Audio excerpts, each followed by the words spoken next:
What happens when a host nation missing their best player faces a side that just knocked out Italy in the opening game of a World Cup? That is literally what is happening in Group B on June 12th, and nobody is talking about it enough. Canada, Switzerland, Bosnia and Herzegovina, Qatar. On paper, it looks straightforward. Dig a little deeper, and this group has a plot twist at every corner. Let us get into it.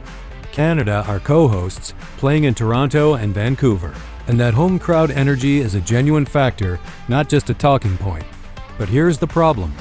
Alphonso Davies, their captain, their engine, picked up a hamstring injury on May 6th playing for Bayern Munich against PSG in the Champions League semis. He has not played since. Coach Jesse Marsch confirmed Davies will not start the opener against Bosnia. Davies himself admitted he was going into a dark place mentally, doubting whether he would even make this World Cup at all. That is a massive absence for Game 1.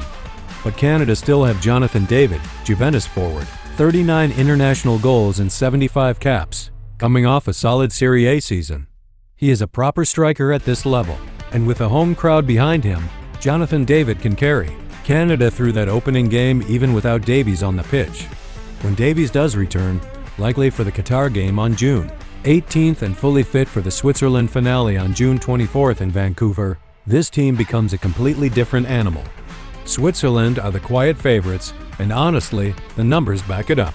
Opta's supercomputer gives them an 85% chance of progressing and projects them to top the group in 42% of all simulations. That is not a surprise. This is their 13th World Cup.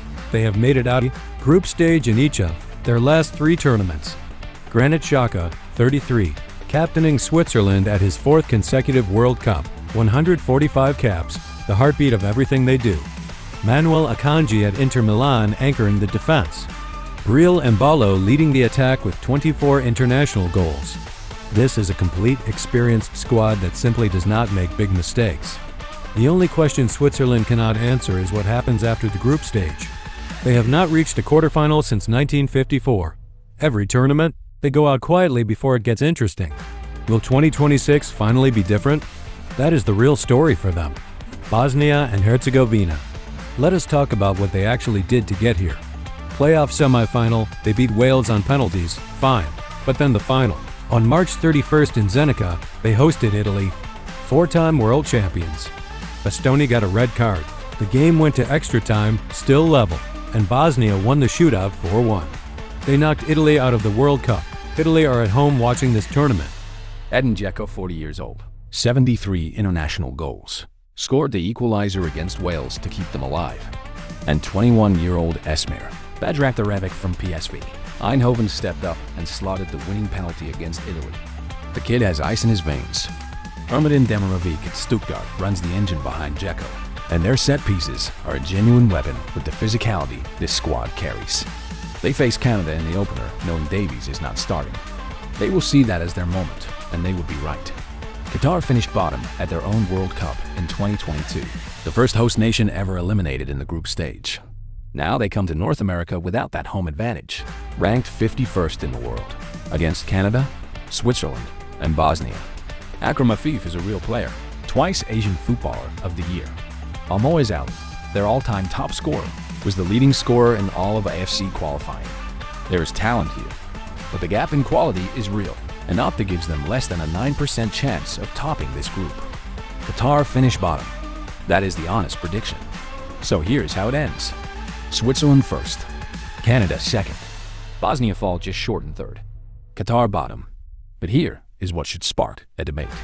Everyone is putting Switzerland top and Canada second. That is the safe, comfortable call.